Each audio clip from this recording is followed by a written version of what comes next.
Good morning everyone welcome back to my channel Soumita's world. আজকে আমি সকালে একটা জিনিস বানিয়েছিলাম আর সেটাই তোমাদের সাথে শেয়ার করে নেব। দেখো এখানে আমি মাশরুম নিয়ে নিয়েছি আর এগুলো না বাটন মাশরুম টাইপ, তো সেগুলো ওই প্যাকেটেই পাওয়া যায়।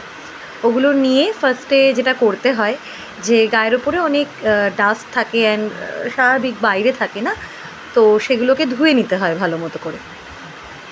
দেখো আমি জলের মধ্যে প্রথমে অনেকক্ষণ রেখে দিয়েছিলাম এবং তারপর আস্তে আস্তে ওপরের যে পোর্শনটা সেটা আমি ছাড়িয়ে নিচ্ছি। এটা অনেকে ছাড়ায় অনেকে ছাড়ায় না, তো আমি প্রেফার করি যে ছাড়িয়ে নেওয়ার, কারণ ওপরেই যা কিছু নোংরা বা যেগুলো থাকে তো সেটা আমি পরিষ্কার করে নেওয়াটাই বেটার মনে করি। ওই কারণে আমি এগুলো ভালো মতো করে ছাড়িয়ে নিচ্ছিলাম। আর আরেকটা ব্যাপার হচ্ছে আমি কিন্তু 3 বার করে ধুই। তোমরা চাইলে বেশিবারও ধুতে পারো বা কমবারও ধুতে পারো, কোনো ব্যাপার না। মানে মেন হচ্ছে ওপরের এই ধুলোগুলোকে পরিষ্কার করা। তো আমি একবার ফার্স্টে ঠান্ডা জল দিয়ে ধুয়ে নিই, মানে নর্মাল ওয়াটার দিয়ে।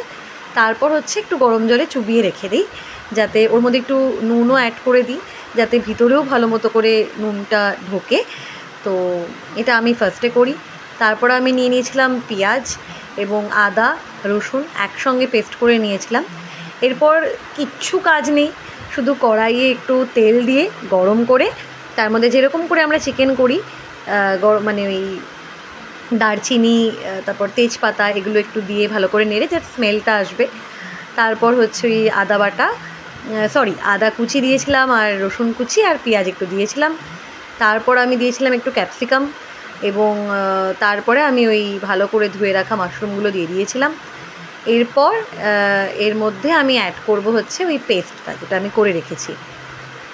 আর পেস্ট অ্যাড করবার পরে আর কোনো কাজ নেই। যদি তোমরা চাও, যেরকম আমি একটু গরম মশলা অ্যাড করেছিলাম লাস্টে, তারপরে একটু দই অ্যাড করেছিলাম, যেহেতু আমি টমেটো দিইনি তো সেই কারণে একটু টক টক যে স্বাদটা আসবার জন্য আমি একটু দই অ্যাড করেছিলাম শেষে এবং তারপর নামিয়ে নিয়েছিলাম। আর খুব সুন্দর খেতে হয়েছিল। আমি এইভাবে করলাম, আরও অনেকভাবে করা যায়, তো তোমাদের যেরকম ভালো লাগে তোমরা সেটা করতে পারো। ভালো লাগলে কমেন্ট করো আর শেয়ার করো।